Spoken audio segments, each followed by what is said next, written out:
All right, guys, it's playoff time. It's time for the good stuff. Are you guys ready? Yes, sir. You ready, Randall? Let's go. All right, I got to find the button. See, I wasn't ready. Normally, when Randall says let's go, I go.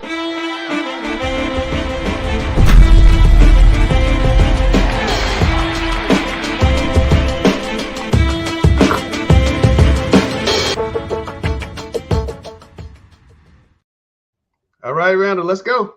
I love it. I love it. I love it. Championship week did not disappoint. Friday night on the girls' side, filled with a bunch of one-possession games, a couple overtime thrillers. Let's start off with Elstone and Mallard Creek. She led the Mavericks with 24 points and 4 blocks in the Queen City Conference title win over North Mech. Next up was Skylar. Hold on. Would you expect anything less? No, I mean, this is that time of year where you expect big-time players to make big-time plays. I'm just checking. I was wondering about you and Elstone. Skylar Fleck and Audrey Kell, the senior, made 2 free throws with 1/10 of a second left to upset Myers Park in the SOMEC 4A finals. Kaylee Carson at Independence, the East Tennessee recruit, had 23 points in the game-winning free throws versus Catholic to win the Southwestern finals. That was a crazy game because Myers Park, Catholic hit free throws to go up by 3 in regulation, and then a certain player that came down shook a girl off, hit a 3 to send in overtime. That was just an amazing game. Who was that player? It was. Cameron Kitchen had an amazing play at the end of regulation to hit a 3 to send the game to overtime. I got an inside joke today. And I'm sure a lot, if they've watched this season, I'm sure a lot of people picked up on it. And Kaylee Carson was able to seal the deal for them Friday night. Cherie Gidney over at Hickory Ridge, she had 18 points and 7 rebounds in the upset of Lake Norman. And last but not least, Miss Boyce. And this was Beyonce. Alana, isn't it Beyonce, Alana? Am I saying it right? Beyonce, yeah. Beyonce. All right, here we go. Not Beyonce. I said Beyonce. We're not doing Texas Hold'em. I got it this time. Just an unbelievable performance to go to the free throw line, make 2 free throws, and I'm gonna ask her, when you made those free throws, did you feel like, all right, if we get this stopped, the game's over? Yeah, that's how I was feeling after. And so they make the 2 free throws. You make the 2 free throws. They come down. They score a bucket. And so now you got to come back on the other end. What was going through your mind as time's winding down? Honestly, like after the game, all my coaches were asking me like what was going on. I just kind of I blacked out. I was just like, we just gotta go. So I was just running and trying to go get a bucket. I wasn't thinking anything really. So as soon as you caught the ball, you were just straight to the rim. Yeah, and I didn't even realize before, when I watched the film back, I realized that one of the girls, they came to contest me. I didn't even feel like it was contested at all. I just was focused on the bucket, honestly. I love it. No, that was an amazing shot, amazing couple of plays. How hard is it to have to play a team over and over and over again like that? To play, especially when they're so physical, playing them so many times, especially when they know what we're doing and kind of adjusting their game plan every single time. It's hard to beat a team 3 times, but we got it done. So we have arguments on the show all the time, Alana, about the playoff brackets, and some of these playoff brackets have, in the boys' side, like for instance, Myers Park and Audrey Kell played Friday night in the conference championship. That was their 3rd time playing. They could play a 4th time on Friday. Oh, wow. Do you like it when the brackets are set up that way, or would you prefer maybe a human kind of made sure that conference teams couldn't play each other until later on in the playoffs? I would rather it that we wouldn't play them so many times. Right. Yeah. Because if I'm not mistaken, off the top of my head, you guys will see North as well. And if you both win your first round matchup, right? Or is it the second round? No, it's the first round. Second round, yeah. Second round. Yeah, second round, yeah. So that's what I'm getting at. Would you prefer not to have to do that if humans kind of were curating that thing a little bit to say, oh, they're in the same conference, let me move one down to the other side of the bracket? Would that be better? Yeah, I think that would be better. Why so? I think because just playing different people to see the different matchups, because we played them so many times, and especially how hard it is to beat a team that many times. And I feel like it kind of gets repetitive having to play teams that you play in your regular season. Yeah. The other thing that we were discussing last week, when I was curious to hear from a kid's perspective, I'm of the opinion that there shouldn't be any more conference tournaments. I think they kind of, to your point, they get repetitive, and it almost always ends up being 1 versus 2. So my idea was to have a city championship where you take the top 8 seeds, put them in a bracket. You take the next 6 seeds and put them in a bracket from all the CMS conferences. And you take the next 5 and put them in a bracket and play them off and have 3 championships. Is that something you think might appeal to kids to play for a true city championship to kind of get away from playing your conferences? Yeah, I feel like that would be cool. Kind of getting to play different people and seeing like who's like the real champ. Yeah. Would you like to have a jacket that says city champion, a trophy? That'd be cool. Like a leather jacket, that'd be cool. All right. Well, before we let you go, I wanted to ask you about Olivia Washington. I know she lost her dad. She's come back and played. Is the season, have you guys, kind of come together as a team, kind of galvanized around that and picking her up? Honestly, that's kind of been like our main focus this past week has been trying to make sure her family's making sure they're good and making sure like that they have everything they need. And actually, I'm so proud of Liv because she came back so fast. Like she's been absolutely amazing. Like she's been all smiles, all that stuff. So like her so fast and her even playing in this last game was just like, it's really inspiring to see. Yeah. Oh, you know what? I lied. Yeah. I got one more question. Mallard Creek's never won a state championship, and I'm of the opinion that this is probably the best team and best chance they have to win one. How determined? I know you know that history, so how determined are you guys to get to the dance and win the dance? Honestly, for us, there's no other option. We got to win. We got to win. Like we don't have no other options at this point. Like why no other options? We're playing for something now. Like we really like after Mr. Eddie passed, we honestly, that's our main focus is to just win this for him. That's like our main goal. That's what's up. That's what's up. Well, Alana, thanks for coming on with us. I really appreciate that. Good luck to you guys on Tuesday. And then I guess you're probably playing North Mech again on Friday. So good luck in that one as well. All right. Thank you. All right. Take care of yourself. Randall, can Mallard Creek win it all? They can. And, when you find something that's bigger than yourself, sometimes that's all it takes. So her saying that right there, yeah, I mean, I think they got a great shot at it. If Elle Stone starts playing like Elle Stone, I think they will win the state championship. But she's going to have to play the way that, we kind of expected her to play. I know she's been battling some injuries early on, but she and Lily Booker make a 1-2. I know you talked about the East Lincoln 1-2 punch last week. They're as good as anybody when they get going 1-2, and they have a lot of talent around them and great coaching. So, like I said, I think this is their year if they're going to do it, but it's going to be hard coming out of that 4A West. All right, Rick, boys plays of the week. Well, we're going to start off with Isaiah Dennis of Davison Day. He was outstanding this week. They played the semifinals on Thursday night, and he had a fantastic game there. He had 28 points. And then in the state championship game against Greenfield, he had 18 points. And he was really the star of the day and probably someone that mid to high major schools are going to start tracking right away. Yeah. Next up is Xavier Perry out of Victory Christian. Another outstanding week. He led Victory Christian to the 1A state championship. Earlier in the week, they had a 1-point win, a 55-54 win over Northside Christian, which they split with during the regular season. And then they had to come back and play United Faith for the state championship, which they also split during the regular season. He had 12 points and was really instrumental in his guard play. Yeah. He's a very heady, high IQ point guard, and he sort of sets the tone for Victory Christian. And they're a team that doesn't have a lot of superstars, but they just play well as a team. And, they came up victorious and won the state championship. Next up, we have 6'5", junior KJ Younger of Weddington. We've mentioned him before.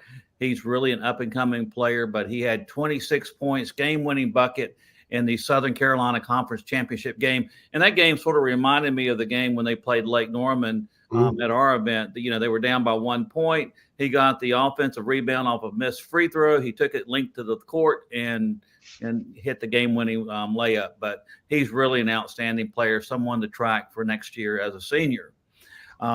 Next up is Santana Lynch. Early in the year, Santana was playing with a lot of spark in his game. In the first game of the year, we had him playing, against Cannon, and he just looked tremendous. And he's had a really good year. He's averaged around 15, 16 points a game, right around 9 rebounds. he sort of had a little lull there, but Lake Norman is very balanced. But this past week, he sort of had a little bit of the spark he had earlier in the season. He had 36 points and 18 rebounds in the 2 games this week, and they won the Greater Metro Conference Tournament Championship. And last but not least is someone that, a remarkable young man. If you look at Butler's season, last year they lost 4 other top 5 scorers off the team. And, they didn't have, anybody as far as a lot of experience except for Tyler Showalter. He came in and made a 20-foot, 3-pointer, and 2 free throws to win the game and also win the Southwestern 4A Tournament Conference Championship. Yeah. Tyler, you had a phenomenal season. I think your trainer might be pretty good. Who's your trainer, by the way? Randall Clark. He helps me out a lot, so. Tell me about beating Independence. Kind of the same thing with Mallard Creek. It's a team you just played last week. I think it was an overtime buzzer beater there. We had their player last week that scored it. What's it like playing that team over and over and over again? How hard is that?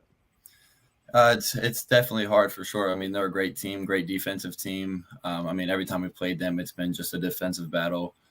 But yeah, we got them. We lost to them twice. The first game, we were all off. We didn't play our best. Second game, that was kind of more of what we can do. And he had a good shot down the stretch, and we knew that there was a good shot we would see them again in the conference tournament, and we wanted it and we got it and we took care of business. So yeah. Tyler, I have a question for you. Last year, Butler went 17-9, 9-3 in conference, and you were one of the few juniors on the team because it was a very senior laden team. This year, you're one of the lone seniors on the team. So you guys this year are 19-9 and 10-2 in the conference. What were your expectations coming into this season? And let's hear about that. Yeah. So, obviously my expectations were I always set high expectations. So I wanted to get right back to where we were last year. I wanted to win the conference tournament, which we did. And I want to win first round and playoffs. So, which we fell short last year of doing. So we got some things to finish up. So you're not surprised by the season that you guys have had at Butler under Patrick King? No, sir, not at all. I'm not. I know there's a lot of people out there who wouldn't think we'd be where we are, but we got here. We all work hard. We're all giving everything we got. So, funny story about Tyler. Tyler is a lot of kids text me and stop me about what we say on the show, and Tyler is one of the ones who when we pick, he makes sure to ask me if I pick Butler. So on Friday before they played, he asked me. He texted me. And he said, "Who you taking?" And we got this thing where whenever he asked me, I normally go opposite. So I made sure to send him the opposite text. There was no response to the text. He just put a thumbs up on it. And at that point, I was like, yeah, I could guess how this one's going to go. Tyler, how good is Randall as a trainer? How much has he helped you? I always come over here and say he's the best trainer I know. Is he really that good? As I'm just talking? No, 100%. He's that good. He's helped me come leaps and bounds with my jump shot. Just building confidence overall with my 3-ball. It's just improved so much since last year. Yeah. Before we let you get out of here, talk to me about going to the playoffs and how big a deal is making the playoffs to a high school kid, and how much different is the playoffs versus the regular season for a high school kid?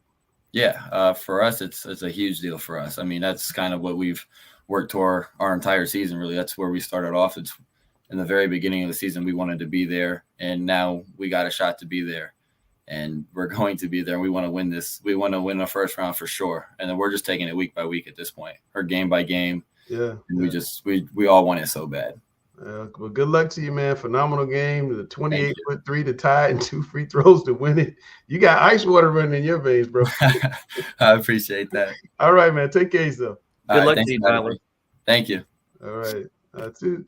Rick, I just love talking to these kids every week. People talk about, our children, and we get them on here, and that, they're so well spoken, and they're thoughtful. It's just really refreshing to see, some of these, talk to these kids every week. Even when I go out doing my job. All right, let's talk. Langston, I want to mention one thing too. Is you look at a kid like Tyler Showalter, and you know how, with the transfer portal at the college level, it sort of seeped down into the high school level. And you look at a Butler team that was very successful last year. They were 17-9, and they basically lose 4 of their top 5 players, and he's the lone senior. And, a lot of these kids nowadays, they're looking for the next best thing. And the thing that I really admire and appreciate about Tyler was he stuck it out at Butler, and they end up having a better season this year than last year. And I think it just speaks on the leadership that he provides as a senior for Butler. Gary just put something interesting in the chat. Can I put it on the screen, Gary? Yeah, go ahead. All right. Gary put something interesting in the chat. What do you guys think about this? Why not put CMS in one giant conference? Each team has a rival. They play home and home. Schedules are rotated yearly. Then you could have a true city championship. Not feasible. Not a bad idea. Not a bad idea, but not feasible. Because then you get in a situation in terms of how authentic of formula do you have for determining playoff representatives, and then that would hurt the whole school system all the way around. You get in a situation, well, I have a 10-2 record in just making up numbers. I have a 10-2 record in conference, but this was my year. I didn't have to play Myers Park and North Mecklenburg. So what, do I get the number 1 in that? So the idea is good. Logistically, it's just not feasible. Well, that's true, because you would have 21 conference games with Valentine Ridge coming up. Well, you wouldn't play everybody in conference every year. It would be on a rotating basis. You would have one natural rival. Every school would have a natural rival. So like North Meck would have Chambers every year. Every year. If that was their natural rival, then each school. Yeah, and the problem with the natural rivals is some schools are going to claim to have more than one natural rival. No, it's not so much the natural rival as much as it is a traditional rival. As we all know too, that and we'll just play this out, Chambers and North Mecklenburg. If that's my natural rival, well, I'd much rather like to be, just to make it up, Olympic and why am I blanking? Palisades. I'm sorry. Mm-hmm. I'd much rather like to be Olympic and Palisades as my natural rival year in and year out, as opposed to Chambers and North Mecklenburg. If I'm going to take a couple losses in 2 really good games with 2 teams or 2 programs traditionally in the state mix like that, and that's going to hurt me at playoff time in the conference. We're not even talking non-conference scheduling right here. But if that's my natural rival, I'd much rather be Jeff Bishop at Olympic with 2 games versus Palisades than Dwayne Lewis at North Mecklenburg with 2 games versus Chambers year in and year out. That's really not fair. I don't think in high school that can change. That can change greatly. In cycles. 10 years ago, Olympics undefeated won the championship. Especially the high school level, and the games that you wouldn't play conference wise, you could still be like a non-conference game. I know in the ACC a couple years when Carolina and Wake Forest weren't scheduled to play each other, they still played each other as a non-conference game. Yeah. And so you still could play local teams. It just wouldn't count as a conference game, but you would get away from this idea that you playing somebody 3-4 times a year. And it would always set up a natural city championship in every sport, not just basketball. It would be in every sport. Not a bad idea. I can see that. That's I feel like the city championship version a little better, but I don't dislike that. Yeah, and that was one of the things about equity that people had a concern about was, okay, if you do a city championship for basketball, what about baseball? Or what about softball? Or what about soccer? And I can do it in football too. I can do it in football too. And my argument to that is then you got to go back to a little bit of common sense. Ain't but 2 sports paying the bills. That's football and basketball. Yeah, but football, if you set up football where everybody had an open date the last week of the regular season, then you could have like a BCS type of deal where you can match it. There's 22 teams, you can match everybody up and have a football city championship, and also have some really good matchups down the line. Yeah, that could be some money makers for everybody in football. And the private schools could even do football if you want them to. They can't do basketball, but it'd be interesting. Speaking of private schools, Richard, That's a nice segue. Here are the private school champions. Girls. Victory Christian won the 1A. O'Neill School won the 2A. Grace Christian won the 3A. Cannon won the 4A. Randall, Grace Christian won their playoff games 87-31, 83-51, 82-33. Is there a girls basketball team in North Carolina that can line up with Grace Christian and say we can really have a shot? No, absolutely not. Not a chance. This team is a well-oiled machine led by the one Sarah Strong, and there's nobody, and I mean nobody, that can stop this juggernaut. Cam, you shaking your head. What you got? I'm in agreement with Randall. You just look at the 4A champion Cannon School. I mean, Grace Christian beat them 72-57. Grace Christian is just on a different level, public or private. I don't think there's anyone within 10 points of them. All right. The boys side, Richard, Victory Christian won the 1A. I saw that game against United Faith. Davis Day won the 2A. Forsyth Country Day won 3A, beating Gaston Christian, which had made a great run under first-year coach Chris Duhan, the former Duke star. And then Christ School beat Providence Day in the 4A game, another game I saw. What's your takeaway? I know you saw most of these games, Rick. What was your takeaway on the boys side? Well, if you look at our Sweet 16 or the top 10 in the NCISAA, we've had Christ School as the number one team from start to finish. I thought they were the most balanced team, and Coach John Stooley's done an excellent job at Christ School. I think they have a little bit of an advantage too, because it's a border school. You have all the players that live there on campus, and you get an opportunity to really bond with the players that go to that school versus some of the other ones that don't. But for Forsyth Country Day, I thought this was their year to win it. I thought they had a lot of talent. They were ranked pretty high from beginning to the end. And Doug Eslick, who is a friend of mine, he was a coach at UNC Wilmington at one time. He went from the college to the high school ranks. And, I'm really happy. Both went to Forsyth Country Day. I was really happy for Forsyth. I thought he was going to get a job in Charlotte at one point. Yeah, he was down in Mercer. Yeah. He was in the Final Four, from my understanding, but it all worked out. He went to Forsyth Country Day, and he's done a really remarkable job there. You look at Davis and Day. Davis and Day's had a lot of success in the past, and they sort of fell by the wayside a little bit. But James Long came in there. He added a few pieces to the puzzle. He got Isaiah Dennis and a few others, and they won the 2A state championship, and they also played a very difficult schedule.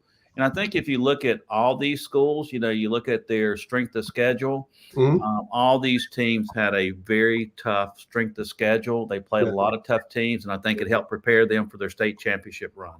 Rick, do you think Christ School's ready to do another one of those 07-11 runs when nobody else could touch them for 5 years?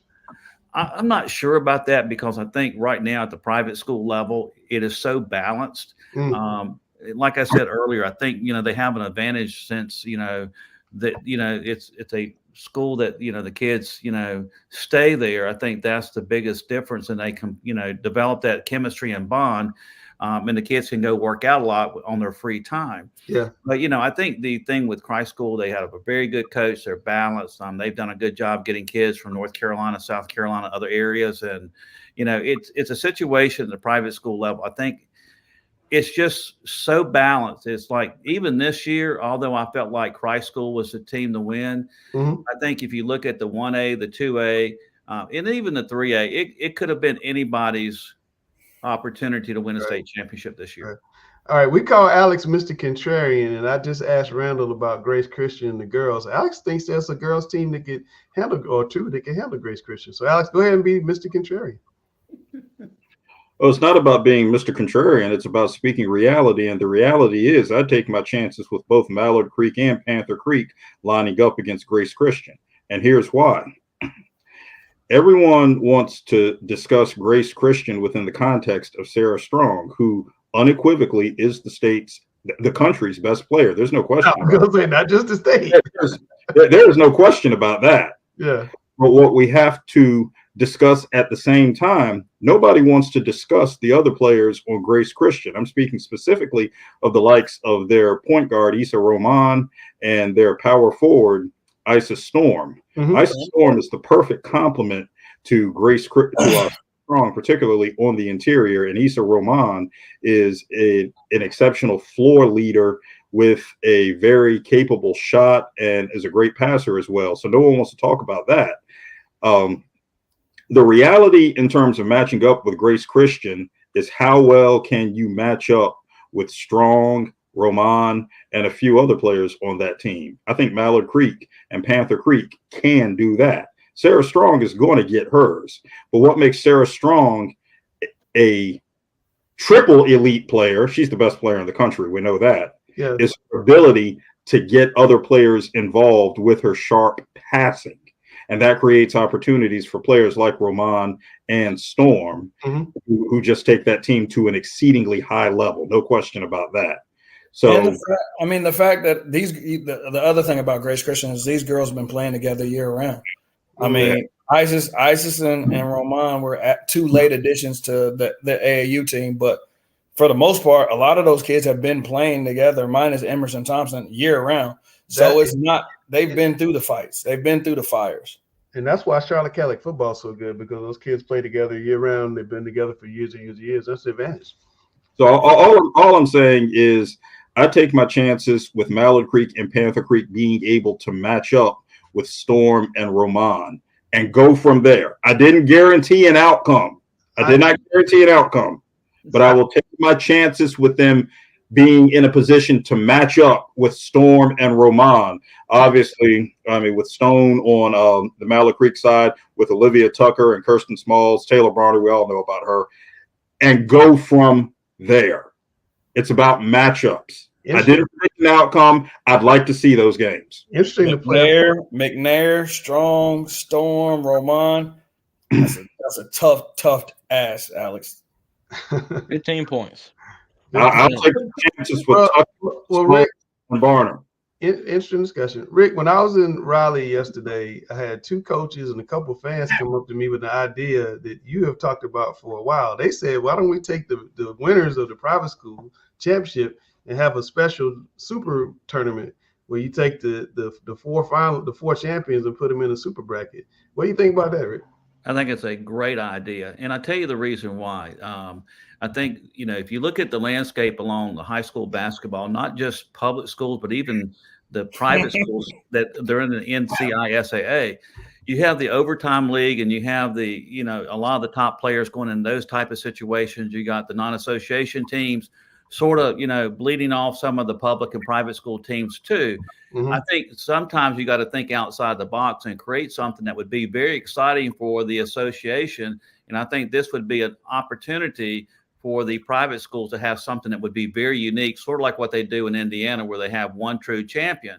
And what you could do is you would have basically 4 games on Friday, and then in 2 games on Saturday determine who the ultimate champion of the NCISAA. And I think all the coaches in the association would be in favor of it. I think it would be something exciting. I think all the coaches would get behind it. And, they still win their state championship, but you extend the season 1 more week, and the revenue that could be made off of it could be, used to the school to help the non-revenues sports out as well. Randall, if you had this at, I don't know, Charlotte Latin Providence Day, one of the bigger local private school gyms, what kind of crowd would you have? How much excitement would you have? How big a deal would this be? I mean, in most years it would be a sellout. We talked about, maybe, it's down, but I mean, I'm looking at this O'Neill Grace Christian matchup and the way that they beat people in the state final. I would love to see that game. And then, you get Davidson Day and Forsyth, 2 younger teams, that matchup is very interesting. I think it's a great idea. I do think the coaches will be behind it. And I think the biggest thing for me is it's just something new. And I think, sometimes new is good. And so adding an extra week on, new is scary for so many people, but new can be good. At one point in time, they said, let's put 64 teams in the NCAA tournament. No, that's crazy. So I think sometimes, you do have to embrace new, especially nowadays when it's so tough to, support your program, make money. Cam is going out. If you look at that matchup on the boys' side, Christ School versus 1A Victory, Victory did beat and upset Christ School earlier in the year. There you go. I didn't know that, but there you go. All right, Cam's going to skip Bayless on me saying my turn. So let's go, Cam. I'm put you on the one shot. Your turn. Rick stole my point. Move along. Oh man, I know that. Yes, that was what I was going to say, and I was also going to say that Davidson Day played a very close game with Christ School, only lost by 3 to them. So I think the boys' tournament would be very intriguing, and Christ School could get their get back against Victory Christian. But thanks, Well, Rick. I think that. I mean, really, if the private school, if Omar thinks that the executive director, he thinks that this would be good, they could do it. I think this would be great. I mean, just a phenomenal idea. Well, Langston, unlike the public school where you do have There's a lot less bureaucracy. the 4A is going to be much stronger than some of the lower, 3A, 2A, 1A. But at the private school sector, the 1A, 2A, 3A, and 4A is very balanced. And if you look at basically our top 10 in the NCISAA, the 2A might have been the toughest division this season for the private schools. I agree. Absolutely. The season ends with the state championship, period. In your world, the NCHSAA and NCISAA season, sure. In Alex's world, it ends with Alex, the one thing I can tell you is that this really can happen. This season 2 weeks longer than the private school, and I know the private school starts 1 week sooner. So if the private schools just extended it 1 more week, it would still be the same number of weeks at the public school. The NCISAA does not have a season game limit for its players, unlike the NCHSAA. Yes, they do. They do this year. What was I did not realize that. What is they did? They did institute this year. This year? Okay. Yeah. All right, I take back that statement. But I do stand by the prevailing sentiment. The season ends with the state championship. Let these kids go do something else. That's what they're going to do, Alex? You know what they're going to do? They're going to go play more basketball. That's what they're going to do. They're going to go play AAU. That's what they're going to do all summer. That's fine. That's fine. One more week with this, the private school, the public school still going on. I think it'd be great. That's my opinion. But it's time for the round table.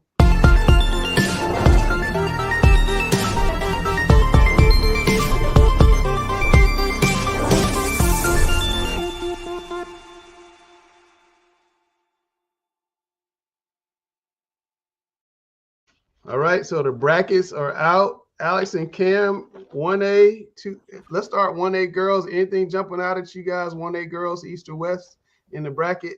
Bishop McGinnis. Is this the Bishop McGinnis Invitational again? Go for it, Cam. I think it could be. I mean, I do the girls' state and Sweet 16 rankings every week, and Bishop McGinnis is always towards the top. So it's going to be tough for anyone to beat them. I don't know if there's anyone that can. Falls Lake? No, maybe. And possibly Falls Lake would be the one. They'd be the one that I would pick. Falls Lake be the one. All right. Looking at the 2A, any thoughts there, Cam or Alex? Alex, you take this one. Not a whole lot really is jumping out. Obviously, Seaforth's in a good position once again. And whoever comes out of that Rowan County deal, Salisbury will always be in the mix. Yeah. That same cluster in the foothills part of the state, Salisbury, East Rutherford, that whole Shelby. I mean, they're going to beat up each other as always. It's a mini fight club. We like to talk about the fight club during football season. Football reference, yeah, I like it. The 2A girls draw, particularly in the West, always is like that. Who can come out of that deal? And I like Seaforth in the East, and we go from there. Cam says we're having don't sleep on East Burke. Don't sleep on East Burke. I was thinking about East Burke. They're always really good. Cam says we're having a round table the whole time, so I just put the theme in a little too late. Cam, is that what it was? I think Seaforth, with what happened to them last year in the state final, I think they're going to be determined to get back there for sure. All right, 3A, Cam, what do you see there? I love the way RPI really throws off brackets for all sports. I mean, I think West Rowan's the clear one in the West, in my opinion. I mean, and that's no slight to AC Reynolds. They played a tough schedule. They beat a lot of tough teams, including Myers Park. But I think it's West Rowan's to lose on the West side, and any team that faces them from the East side is going to have a tall task. All right. 4A, this is the bracket I think we're going to pay the most attention to. Alex, is it just Panther Creek on the eastern side, or is there a team that you think that maybe could give them a run for their money? This Panther Creek situation, I don't want to align these two teams directly, but think back to the 90-91 UNLV team, which, and I'll go ahead and acknowledge for Cameron here, was defeated in the national semifinal by Duke. Yeah. But that was a nightmare. No, the Shark was the year before. Dreaming About Sharks, that was the year before. But my prevailing point is Panther Creek is just too tough of a matchup. When you can go point, wing, post with Taylor Barner, Olivia Tucker, the Campbell signee, and Kirsten Smalls, who is a fast. That's the thing. Two-time indoor track and field high jump state champ Kirsten Smalls. When you can go point, wing, post like that, that's a formidable challenge for anyone to match up against. I haven't seen a girls team in the public schools that athletic since the West Charlotte. What was that 09 team with Crystal Caldwell 09? That's the last time I saw a team that athletic. When I saw them last year, I was just like, whoa, that's different. Let's flip it to the West side. Gary, is anybody? Well, let me rephrase. Gary, who do you think is going to do well on the Western side? Not just one team, but the 2 or 3 teams you think might do well. Of course, Mallard Creek. Catholic, Independent. Let me stop you 1 second. Mallard Creek has to play North Meck probably in round 2 or round 3. Yeah, that's unfortunate. And you know, we're gonna talk about it in a little bit about the selection committee, but I didn't see the game, so I can't comment on what was different. I know that Mallard Creek was 20 points better, you know, the previous 2 games. So I'm thinking that Mallard Creek may have had a little bit of a letdown Friday night for whatever reason. Is it possible though that kids just, we beating this team by 20, by 15, and they don't pose a challenge? Same with Myers Park boys and RGK Friday. I mean, and taking nothing away from those other teams, it's just they get a little bored. Yeah, it gets like our guest said, it gets repetitive, you know. And maybe they took it for granted. We always know that Jennifer Baker's teams are going to play hard. Yeah. But Mallard Creek is used to North Meck. Now, the problem, and this is what several coaches told me around January, is with the girls being so top heavy in every conference, they weren't seeing tough competition not even on a weekly basis. So it takes a while.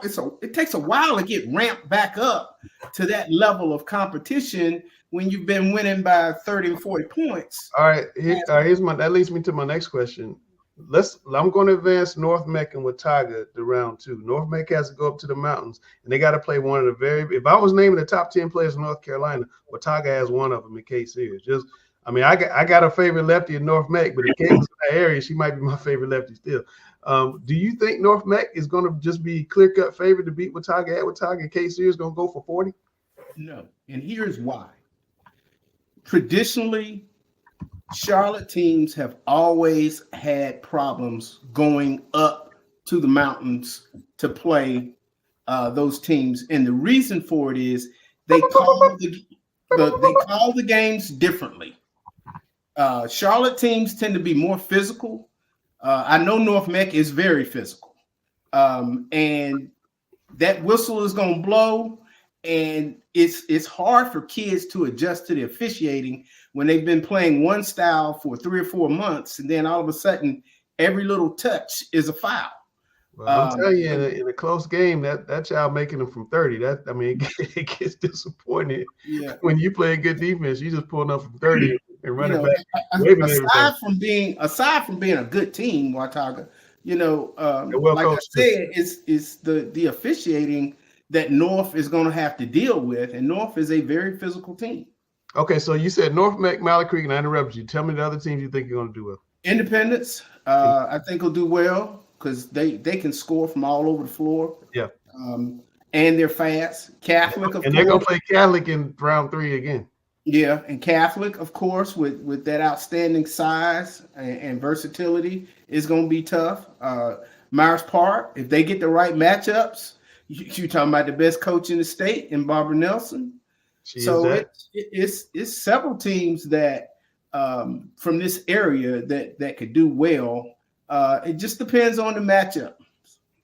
Randall, Blanca Thomas had the flu, was not herself in the Southwestern 4A Conference tournament. This is her senior year. They've been to the regional finals the past 2 years. Obviously, she wants to go out as a state champion. If she's healthy, is she going to be able to ramp her game up to a level that's going to get her past, Independence and all these other teams and get to a regional championship game, a third straight one, maybe, and even a Lake Norman down the road? She's gonna have to. I mean, it's gonna start and finish with her. She's gonna have to be good, and she's gonna have to be dominant on both ends of the floor. If she has one of these games where she's just 7 for 11, they're gonna be in trouble. What's the number you're looking for? Is it 20 and 10? Is it 30 and 20? I mean, what is it? I think is she gonna have to go Shaq in the yeah. I mean, I think for me it's 24 and 14. 24. I feel like, and if you put up those numbers, you're impacting the game on both ends of the floor, and you're putting your mark on it. And the one thing that Catholic has that these other teams don't have is size, and they have to exploit that. They got to take advantage of being just bigger and more physical than everybody else, and kind of they're going to have to will their way to a title run. Yeah, Cam, is there an upset in round 1 and round 2? Did you see? Let me look through here real quick. Well, while Cam's looking for that, I'm gonna tell you the game that I'm hoping we get. Okay. I'm hoping that Myers Park and Porter Ridge both win Tuesday night, because Porter Ridge going to Myers Park Friday would be an excellent game. Myers Park is so good defensively, and Porter Ridge has some girls on their team that can really just score the basketball. Mm-hmm. And so it's a matchup that was the first matchup that really jumped out at me when I looked at the brackets yesterday, because I was like, this could be a game where you just it's just back and forth all night long. Okay, well, you calling chalk, Cam? You seeing the upset stuff? I'm really not. Now, even round, like, let's say if the favorites advance to round 2, do you see any upsets there? I think I see one. I look at North Meck Tiger game. I know North Meck is going to be the favorite of a higher seed, but I can see Tiger winning that game. Yeah, but even Audrey Kell over Northern Guilford possibly in the second round. Let's see. I mean, I don't think they'll win, but Hickory Ridge could give Catholic a little bit of trouble if Juke puts together his best game plan. But my point was, I mean, two teams we hadn't said anything about was until Randall just did, but Myers Park and Lake Norman. I mean, two teams that I think could really make some noise. I mean, Lake Norman's only lost to one team in North Carolina, and it was in their conference championship to Hickory Ridge. So, I mean, I think Lake Norman's going to see Catholic or Independence, I would think, in that, the quarterfinal?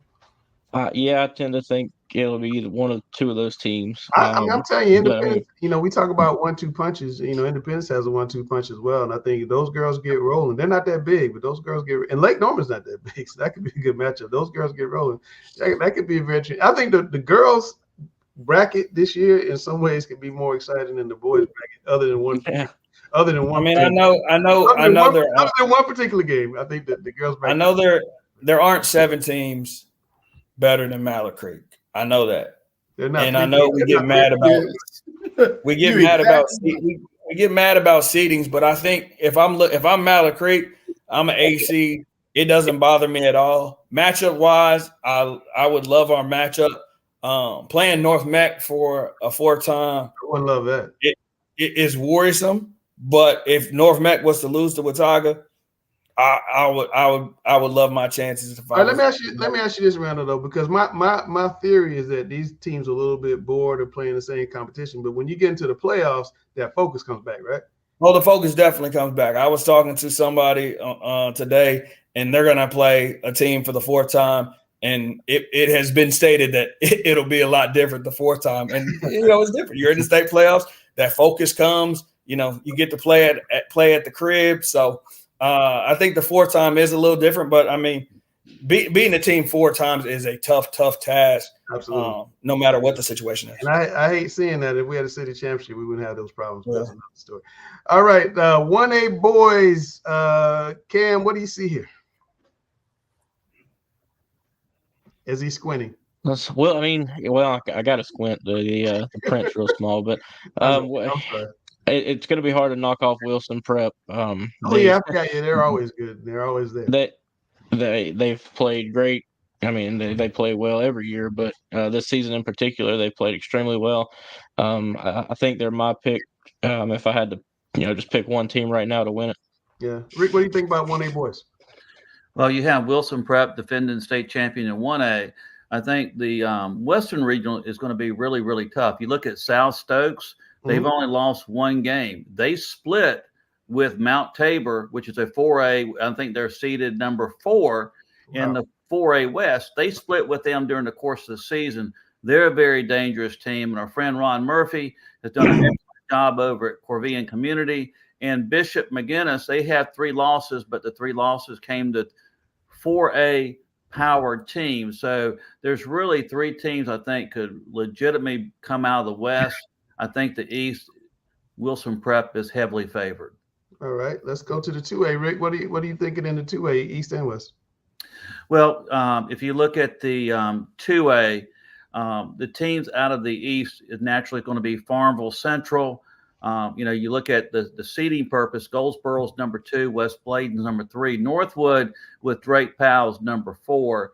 They got hurt by not playing a very strong schedule in state. They did some traveling out of the state, which doesn't calculate into the RPI analytics. I think it's going to come down to Farmville Central and Northwood in the East. And then in the West, it's going to come down to 2 teams. It's going to come down to Reidsville, who went to the state championship last year, and the other team that's playing really well is Salisbury. They've only lost 3 games, and you got Wake Forest signee Jude Harris. Now the thing about Salisbury, they have 3 losses, but those 3 losses were, again, they enhanced their out of conference schedule and played 3 really good 4A teams during the course of the season. All right, let's look at the 3A bracket. Now, Cam, I'll let you talk about 3A on the west side. I'm sure you think it's going to be Central Cabarrus, right? It's hard to bet against them. I think Central Cabarrus is one of those teams that could compete in the 4A bracket. They're just super talented. They press the entire game. I don't see how some of them boys don't need oxygen going to the sidelines as fast and just as hard as they play.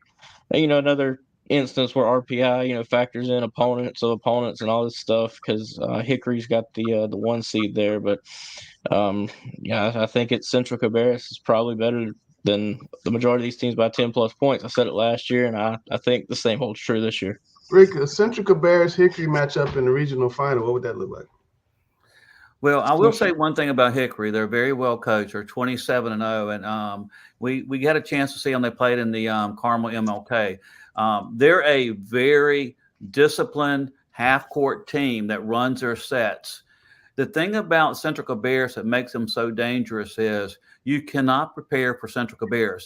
I had an interesting conversation, and I won't name the coach's name, but he's an assistant coach, but they're one of the top 4 teams in the state at the 4A level. And he made the comment, he goes, Rick, there's no 4A team in the state that will want to play Central Cabarrus because the way they play hard, they play together, and they're just a unique style of basketball. But more importantly, you look at the Daniel twins, they're still going 100 miles an hour with 10 seconds to go in the game. If they're in the game, most of the time they're not in the game because of the sports are lopsided. Right. I agree with Cameron. I think Central Cabarrus is just a unique team. They're nationally ranked. I think Hickory can give them a very good game. It's going to be depending so much if can Hickory control the tempo and not turn the ball over. Cabarrus turn them over. Because the other thing I want to mention about Central Cabarrus, they are the best passing team I've seen in probably 10 to 15 years. They are so unselfish. They pass the ball. It's every possession. It's 5, 6, 7 passes. The ball doesn't touch the floor. Alex, on the east side, what's happening in the 3A East? Anybody jumping out at you? Who's going to challenge Central Cabarrus and/or Hickory, or who'll join them in the regionals? I'm really intrigued by this Swansboro team. They're very underclassmen-laden team, 4 juniors among their starting lineup, including Tavion Tangiora, a 6'7" bona fide pivot man who gives the Pirates that balance that a lot of teams look for in the interior in terms of him being able to make something happen himself or being able to demand the ball, get the catch, draw the double team, and kick it back out to a shooter or to a cutter. So I like Swansboro. I do believe whomever comes out of the East will have a formidable challenge in whether it's Hickory, whether it's Central Cabarrus, or whether it's somebody else who comes out of the West. But Swansboro is a very, very intriguing team. And in the 3A classification, might be the Lake Norman 3A. They're a year away. Their golden opportunity. Right. But whomever comes out of the East, it's going to be a formidable challenge. I tell you what, I mean, shout out to Q-Tuck. I just love this format we're going to get where you can see all the regional games, used to be regionals in Greenville and Hickory or wherever they are. Now you can see them. The opponents can see them. The scouting is a lot easier. You don't have to worry about, trading film. I just love that idea of bringing everybody together to see everything. All right, Alex, 4A East, what do you say? On paper, Richmond County is the team to beat until somebody comes along and does otherwise. Richmond does have what could be a challenging bracket, a third round potential visit by Cap 6 champion Cardinal Gibbons. If things line up that way, that could be a good game right there. Other than that, if you look in the top half of the bracket, the opportunity for a New Hanover Millbrook fourth round game at New Hanover is very, very intriguing. So Richmond, they get through that third round game. New Hanover, Millbrook, it all depends. Like I said, I'd circle my calendar for a Cardinal Gibbons Richmond third round game and see what comes out of there, and a New Hanover Millbrook fourth round game and go from there. Green level has been very, very good and could be awaiting the winner of that Richmond Cardinal Gibbons third round game. So look for that quintet or so of teams. Of all the playoff brackets in the state, obviously the 4A West is going to be the toughest, Gary. Of these first round games, is there one that really jumps out at you that you think that this is the place to be on Tuesday night? Not in the first round. What disturbs me more about the first round is you got a situation like Hopewell and Chambers playing each other. The last game Hopewell played was versus Chambers. And now they got to play them again for the fourth time without their best player, Quay Watson, who's been injured for the last 10 days, and I don't think he's going to play in the playoffs. I mean, that's what bothers me. That's why we need a selection committee. Hold that thought. We're coming back. Hold that thought. Yeah, but nothing jumps out at me in the first round. No. All right, Rick, give us your expertise here on the 4A bracket, and what do you think is going to happen here in the first couple rounds? Well, if you look at the top 5 seeds in the West, you have Myers Park, Lake Norman, Weddington, Mount Tabor, and they lost twice this year to Lake Norman. But they're the number 4 seed, and you have North Meck at 5. It's one of these things that's interesting. Like if the higher seed, I'm just saying it hypothetically, so we don't want to get anybody upset, but hypothetically speaking, you're probably going to have in the, I think the fourth round, you're probably going to have Mount Tabor possibly playing North Meck. So North Meck's going to have to probably go on the road to play Mount Tabor at Mount Tabor. And then if they win that game, they're going to have to go on the road again and play Myers Park at Myers Park. Well, Alex, in the regular season, Lake Norman was upset, and it really altered the dynamic of the playoffs. What do you think about that loss Lake Norman took? Then they come back and beat the same team pretty handily after that. Lake Norman's in a great situation in terms of if you look at the Wildcats' overall draw. If you were to tell me that by whatever circumstances and whatever happened with one team or another, that I would have a road that would include a first round game at Parkland, a first round game versus Parkland, a second round game versus East Forsyth or South Caldwell, a third round game versus Davie, Northern Guilford, Grimsley, or Page, and then the opportunity for what on paper, hypothetically, I'm not projecting it, could be a fourth round game home versus Weddington. So had they not lost Mooresville, though, they would not have had such a favorable draw, is what you're saying. It does appear that way. I think one thing that we have to keep in mind in this age of technology is the growing availability of public information in real time, particularly the ratings percentage index, and the wonderful job that our student athletes do in terms of optimizing the prevailing mission of education-based athletics, which is the transferring of the skills that they learn in the classroom, specifically analysis, and being able to transfer that over beyond the classroom and look at real world data and go from there. I mean, that's a testament to our student athletes and the way that they learn and they thrive. So it's hard to say from situation. So you're trying to say that they look at the bracket and try to determine if we go here, this is who we'll play? Is that what you're saying?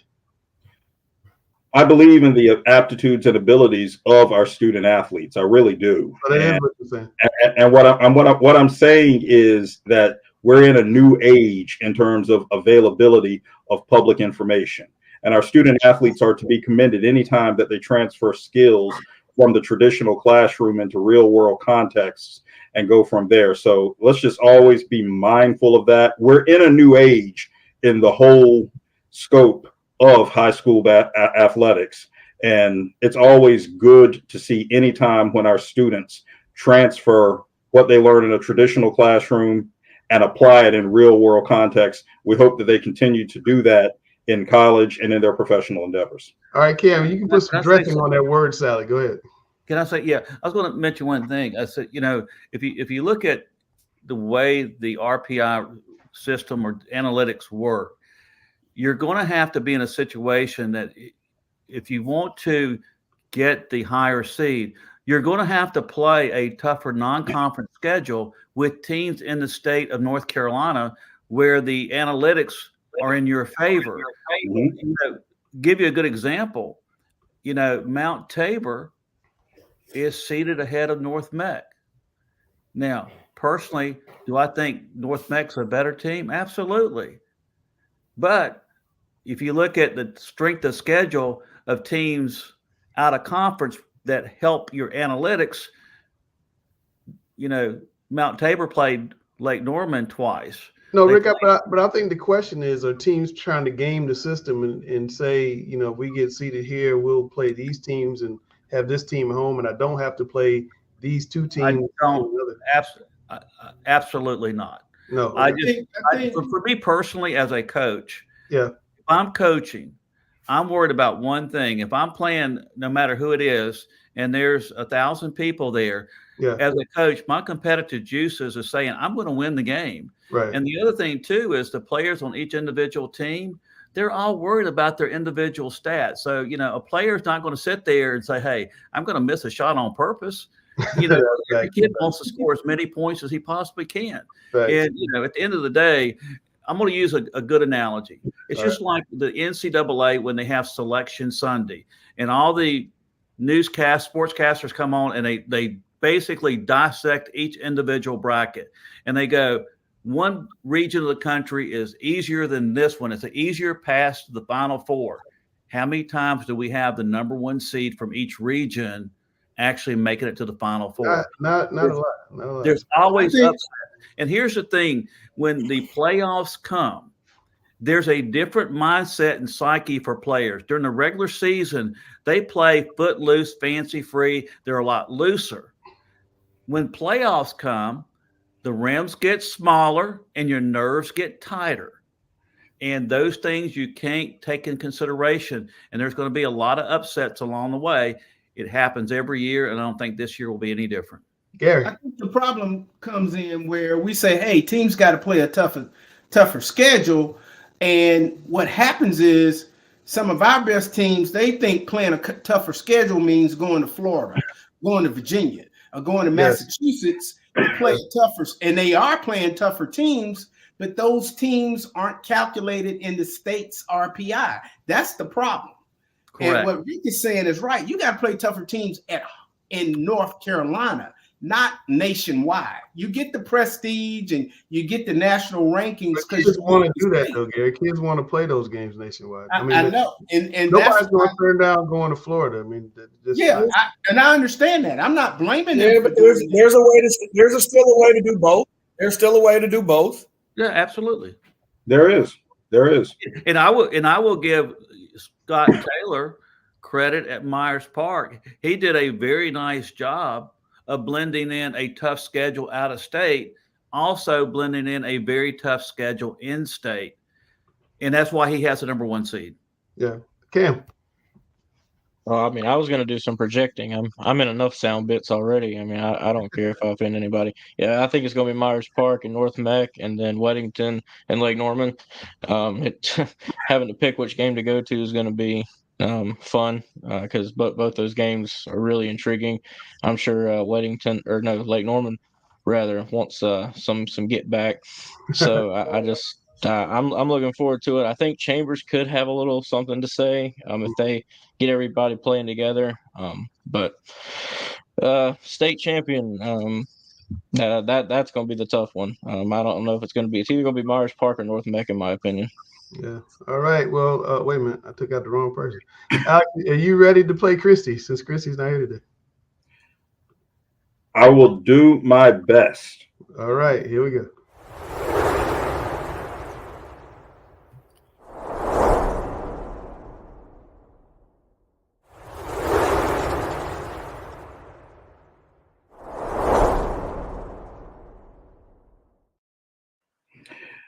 And once again, these two gentlemen need no introduction. Randall Clark and Gary Richmond. I'm the one who needs the introduction. I am not Christy Mitchell. I am nowhere near the caliber of Christy Mitchell. I am Alex Bass, but I need the introduction. All right, so it's playoff time. Coach versus coach. So our first coach versus coach. We were just talking about a North Mecklenburg Myers Park game in the playoffs. Now that we know that it will not happen in Winston-Salem in a 14,000 seat arena, now that we know that it will happen in Mecklenburg County should these teams advance to that point, should Charlotte Mecklenburg schools, and we know who will have to lead this, make a plan to move it? Gary. No. He said, Gary, no. 2 years ago, North. 2 years ago, Myers Park had to go to North. Last year, they met at a neutral site. It's only right. Year 3, North's got to go to Myers Park. No, they should not move this game. If you want to go see it, you're going to have to get there at 4:30 or 5 o'clock like the rest of us. Absolutely not. This game should be played in the stadium. Gary. Well, the only contingency CMS ever has is for weather. You know, whether we're going to school or not, because there's snow on the ground. So, no, they're not going to make a contingency for it because it's a quarterfinal game and not a regional game. And Myers Park has earned the through their record of having a home court, and they're not going to move it. Whether it would be in the best interest of the public or not, they're not going to move it because they don't operate in those type of contingencies. The problem we have with the sellouts that I learned about recently is, especially like what happened at Providence last year when North and Myers Park played, is they sell the tickets online, but they don't take into consideration how many coaches come and coaches get in free. Okay, so if just say we're going to use a rough number, say the gym seats 1,500. Well, if 200 coaches show up with their coaches pass, they're getting in. So that means 200 people that bought a ticket online are not getting in because the fire marshal is not going to allow it. So that's where the problem comes in with the attendance. Coaches that belong to the Coaches Association, and I'm one of them. I got a gold card, which means I get in everything free. And you know, if I show up, that's somebody that bought a ticket that's not going to get in. So that's where the problem comes in. Not that I don't want the coaches to get in, but they need to make a contingency to understand that coaches are going to show up with their passes because they want to see the game too, from all sports. And that coach's pass, as you know, Alex, entitles them the right to get in. Let me ask one more follow-up on this, a comment Gary made, that it's not a regional championship game, which it's not. Do you think that this circumstance, which is very unique, should warrant a kind of thinking on the old model where a state semifinal was a regional quarterfinal, which was played in a neutral venue because of these unique circumstances. Randall, start us off, then Gary, respond. Gary, go first. I'm still waiting to see how this new system is going to work out. I'm a traditionalist in most instances, and I prefer the old way because usually in the regionals you were guaranteed to be in a bigger gym, and so rarely. The only thing I hated about it back then is you usually had two Charlotte teams that had to go 2 hours away to play each other when they could have played right here in town. But I'm in a wait and see mode to see how this is going to work out. I'm not going to be a Debbie Downer and a naysayer until after I see how it works after 1 year. Randall. Yeah, I mean, I think I was never a big fan of driving 2 hours to go see two teams that were right here in Charlotte.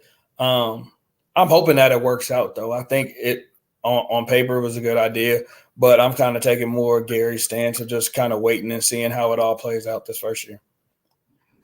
We shall see. All right, moving on to our next question right here. Kind of along the lines of what we just talked about. Should the NCHSAA's 1 week kind of Final Four plan where you have the regional championship and then the state championship stay in Winston-Salem? This is the first year doing it. It's going to be in Winston-Salem, March 11th through the 16th. Or should it move around to other cities? Randall, you want to start us? I think they should do what the independent schools do. Like every year it rotates. So I think, you can do Winston-Salem 1 year, you can do Raleigh 1 year, you can do Greensboro 1 year, and you can do Charlotte, and just rotate it that way between the 3 and 4 cities, just to give everybody kind of a chance to go places. And some people got to travel a little farther sometimes, some people don't, and vice versa. Gary? I would rotate it on a 2-year basis. You're going to do it in Winston this year. There are going to be a lot of hiccups because it's the first time. The second time, you improve on, you know where your problems are, and you can address them that second year so you don't run into the same problems you had the first year. Then you pass that information along to the next city. I do like rotating it from east to west, so to speak. Greensboro is really right in the middle of the population center of North Carolina, halfway, from east and west. I do like Greensboro if you're going to only be in one site. But I like Charlotte to get it sometimes. I don't have a problem with Raleigh getting it sometimes. I just don't think you want to go to the periphery of the state where you got it in Wilmington 1 year or you got it in Asheville 1 year. I think that may be a little too far east or west. Yeah, I agree. All right. I think we got one more question here today. All right. I think we all can agree that none of us have anything good to say about what happened at the end of the Duke at Wake Forest game on Saturday. And if anyone doesn't know, it is that as Wake Forest fans stormed the Joel Coliseum court, that Duke pivot man Kyle Filipowski sustained an injury. And we send our very best to him. But at the same time, we have to look at this reality right here of what caused it and what we do about it. Should court storming on the books as a rule with penalty be banned in high school and college basketball, Gary? Well, there's a lot of things that are banned in life. Assault is banned, murder is banned, speeding is banned, but people still do it. So saying court storming is banned is not going to stop it. Okay, you got to have some stronger consequences for a ban to work. Okay, those kids, they have it in the SEC about storming the football field and storming the court. Those kids don't care that their athletic department got to pay $100,000 or $200,000 for storming the field or storming the court because the SEC is printing money. Okay, so Can you ban it? Yeah, you can ban it, but unless you have consequences, and then who you gonna give the consequence to? You gonna give it to the school or you gonna give it to the individuals? Now it was probably I don't know 500-600 people that ran out on the court yesterday at Wake Forest. You can't lock them all up because you can't catch all of them. So I think the problem comes in where the school didn't do enough things adequately beforehand. They knew they had a chance to beat Duke. They know what that means in that Wake Forest Duke rivalry to beat Duke. They hadn't beaten them in a long time. They should have had more security and ropes already set up in the last minute of the game. Regardless, that's right there. Wake Forest wasn't right there. They weren't prepared at all, which is a tragedy in itself. I'm not big on court storming, but I understand it's part of it. Cool. I don't have a problem. With you storming the court when you get a big victory. But this is my thing. As a school, you have to do a better job of protecting all the players. So all the players need to be off the floor. You can't have a bunch of people running on the floor as a kid's trying to get to his sideline to walk back to the locker room. That's what can't happen. I understand, like you said, Gary, I don't know if you can stop it, but you have to at least have people in place to say, hey, listen, we got to let these kids get off the floor. We got to let this team get off the court. And then once the players and the coaches are out of harm's way, I think in the past, I remember the first time I saw. Hold on, Gary. I remember the first time I saw that in the past. Dean Smith used to call a timeout, or maybe it was Dean Smith. Somebody I saw called a timeout because they knew they were about to win the game, and they knew the kids were going to storm the court. And he would go shake the hand of the opponent and go in the back because he knew they were about to come onto the court. But you couldn't do that yesterday because of a 2-point game. You couldn't have done that. No, so I get it, and that's what I'm saying. I understand that point, but. Because the Wake Forest guys went and laid it up through the court storming, and they were on the floor before the clock went off. Yeah, and I was about to say, speaking of Wake Forest, it's a Wake Forest thing. Yeah. My daughter played at Wingate, and they upset Wake Forest at Wake Forest, and the Wingate kids stormed the court at Wake Forest, and they couldn't stop them, and it was only 50. I mean, to your point, Gary, the young lady from LSU, the basketball player, she stormed the court. Angel Reese, she stormed the court the other day. I think court storming is a part. I mean, when I was in college, I stormed the court. I mean, it's just a rite of passage. And that's why I said you can't get rid of it. I hate that somebody got hurt. You got to do a better job. Caitlin Clark got knocked down the other day. Somebody is going to get hurt on these court storming things. Unacceptable. It is not a rite of passage. It is abominable. It is disrespectful to the game, and it can, secondary to somebody getting hurt, it can become criminal. It's trespassing. Something bad could happen. I can see that. Richard, you're the voice of reason normally. What's your thoughts here on court storming? I agree with both sides of the equation. I think the thing about it is Wake Forest has to do a better job, especially at the end of the game where it's going to be a very close game. You're going to have additional security on the baseline, and so you can, rope it off as well. But that's the thing that you have to do is preparation. It's just like anything else. When you're doing an event, you got to anticipate what could happen, and they didn't do that. Cam, you're against court storming, I know. Yeah, and I mean, this is one of the very few times that I agree with Alex on something, but I agree wholeheartedly. I think that no student athlete should have to be fearful of getting trampled after a game. I mean, give them 15 to 20 seconds. Let them get out of the gym before you come onto the court like that's something fun to do. I mean, but how did you stop those kids yesterday? To Gary's point, there's 400, 500, 600 of them. How you stop them? Because you can see them inching down. You can see them. You know what's about to happen. So how do you security bring out your baton and start whacking some of them? Anyway, I digress. Listen, you're talking about lawsuits.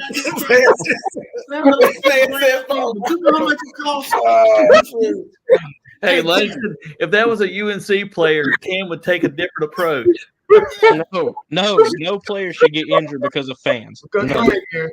Go ahead, And no Gary. way, those students at Wake Forest are paying about $50,000 to $60,000 a year. You're not going to whack somebody that's giving the university $50,000 to $60,000 a year.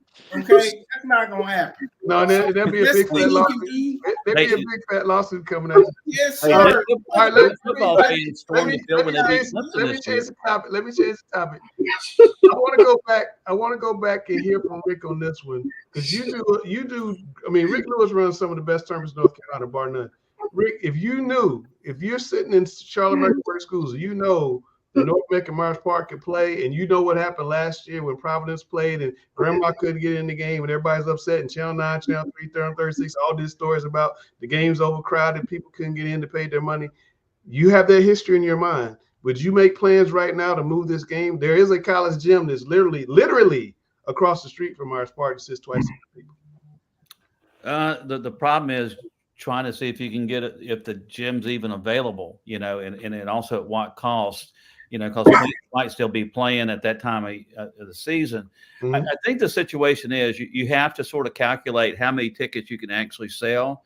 And although, for example, on the coaches' passes, to me, I would just say, hey, I know you got a gold pass there, Gary, but guess what? You're not going to the game. You can't do that. You can't do that. Watch it online. We're going to save the tickets for the fans for both schools. See, but that leads to the problem, though, Gary. It's like you have your coach's pass, but I bought my ticket on what's it called, Ticket Fans or whatever that site is. I bought my ticket, so I think I'm in. I go to the gate. His grandma at the gate to see her grandson play in this big game, and the fire marshal says it's sold out. But I bought my ticket. Here it is, right here on my phone. I bought my ticket. Let me tell you something how CMS operates. CMS is a government entity. Government entities have a budget ahead of time. Yes. So CMS does not have a slush fund or a rainy day fund where they can say, oh, we got a big game. Let's throw another $10,000, $15,000 over at Queens College so we can rent their gym just in case. Okay. They don't have money like that.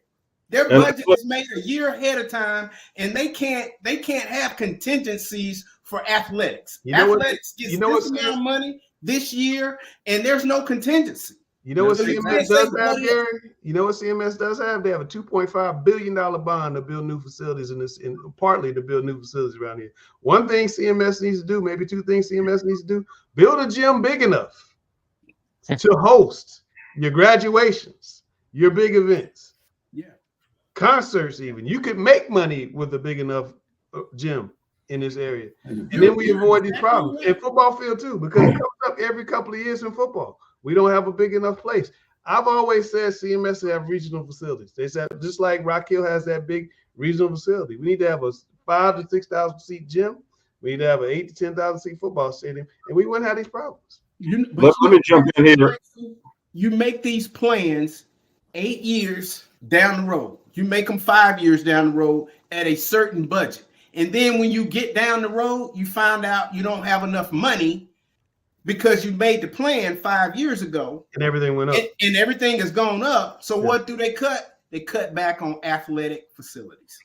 Let me jump in here and give a point of context about this type of a game right here, because this similar situation happened 23 years ago in Raleigh. It was a regular season game. Mm-hmm. But when Broughton and Leesville Road sold out Holiday Gymnasium at Broughton, when Shavlik Randolph was at Broughton and Anthony Richardson was at Leesville Road, both of whom went on to be McDonald's All-Americans in consecutive years. Broughton sold out the game. They had to turn almost 1,000 people away. Leesville knew that they had a problem in being able to host it. The only way that Reynolds Coliseum was able to be rented for that game required Leesville Road taking a chance. Then Leesville Road principal Richard Murphy, who's watching from above, went to his athletic director, Marshall Hamilton, who's watching from above, and said, Marshall, can we move the game to NC State? Marshall's first reaction was, I can't afford that. Right. The only way it was covered is Richard Murphy, who has a building named after him at Leesville now, said to Marshall, okay, can you come up with X amount of dollars? It was a $3,500 rental, and I'll cover the rest in discretionary funds. Right. That's the only way it worked. Now, so to Gary's point, the budgeting realities make something like this very, very hard. It's going to take Myers Park being willing to take that kind of a chance, because it's their home game. I mean, I don't think Myers Park wants to give up the game personally. I just worry about my concern is grandma who can't get in the game, because I heard from 15 to 20 of them last year they couldn't go into that semifinal game. I mean, one lady told me she was balling because she had flown in. The lady had flown in from New York and couldn't. But you cannot eliminate access to games with duly carded North Carolina Coaches Association members, let alone those who have the goal. You cannot do that. I'm not arguing that. I'm just saying that's why I think it needs to be in a bigger arena. Agreed. But how do we make it happen? Every time I go to these holiday tournaments and they say, Coach, we're not taking passes, I say, are these two state teams? They say, yes. I say, are those state referees? They say, yes. I say, is this a state sanctioned game? They say, yes. I say, well, this is a state card. Get out the way. Well, Gary, here's my question. How did Mickey Hamilton get Charlotte and Bojangles back in the day when they used to host stuff there? Dale was paying for it. You talking about the Bojangles? No, not the Bojangles. When Vicky Hamilton had the conference tournaments at Charlotte and at Bojangles Coliseum Arena, whatever it was called at the time, how did she pay for it? Rules were different too. Somewhere, I think, in the city's contract with Bojangles and with Spectrum, the city gets like 4 or 5 dates a year that they can use rent-free. Now, CMS chooses to use those dates for graduation, not for athletic events. So I think that's how it's done. I know in part. I think I might not be right about this, but I think even with the Panthers contract with getting all this money from the city, they put a stipulation in there that the city gets to host the ACC championship and a bowl game or something like that. How much are playoff tickets? I think they're 10, aren't they? They might be more than that. I think Bojangles sits about 8,500 people. Randall, how many people will go to that game? 8,500. Okay. With or without passes? Well, 8,300 will pass. So $10 ticket, that's $83,000. So could I go to Bojangles and say, I'm expecting a sellout. Can I pay you on the backside with the rental? Yeah. But see, that goes back to this being a government entity. Governments don't operate that way. That's how politicians can make promises. Now here's the other piece. The other piece with that Broughton Leesville Road game. The other piece with that Broughton Leesville Road game was that rental fee was not paid until after the event. I know that because Richard Murphy himself. That's what I'm saying. If they wanted to make it work, on that detail, I think they could. Yeah, and it could be some kind of booster from one of the schools says, look, I'll write the check. And once y'all make the money, or if you make the money, you pay me back. I don't know if that works like that. When I first got to Hopewell, one of the basketball players on the boys team, his grandfather was the inventor of Cool Whip. Oh, and wow. he told our AD, what you do is you let every Hopewell student in the game free with an ID, with the school ID, and send me the bill, and I'll pay for it. And he did that the whole time his grandson was at Hopewell. That's why all the games were sold out. That's why all their games used to be sold out when I first got there, because the kids were getting in free. I did not know as that. long as they had an ID. And then this man, he would write the check to our AD, for all the kids getting in. When those were some of the best basketball environments I've ever been to. Yeah, it was. I mean, I didn't know that story, but it was incredible. In fact, I met Tommy Amick at a Hopewell game sitting up there, and he had earplugs on. It was so loud. It was crazy up there. All right, we're way over time. We're going back to the old days, Cam. When we were going for 2 hours. Randall, trying to put you in your one shot, bro. What's your final thought? We're in a too cool era of basketball. I know normally I come in here and laugh and joke, but, I've seen more players walking in the gyms worried about videographers and photographers than they are, worrying about how they looked and worrying about competing and winning basketball games. When you step into the gym, cool goes out the window, especially this time of year. Players stepping in between these lines, too cool to compete, too cool to talk on defense, too cool to make game-winning plays on both ends of the floor. You will find yourself at home. This is the time of year to put cool out the window and compete for 32 minutes. I agree with that. Here, yeah, all those other things. Guys, I appreciate you staying on with us for hour and 25. So I'm like 30, 45 minutes over what I'm supposed to be. But it's a great time of year. We'll be back next week with Randall and Rick going to name their final 3 candidates for Mr. and Ms. Basketball. And we'll give out those awards the week of the regionals. So, thanks for watching. That's Randall, the best trainer I know. You heard it from 2 kids today. He's a great trainer. That's Alex, the contrarian. Rick Lewis, the #1 voice of high school basketball. That's Cam, the Get in Training, the Guru in Training. Gary Richmond, the retired coach and all-knowing. And like our resident Richard Pryor just makes everybody bust out laughing. And I'm Langston, and we are Talking Prep.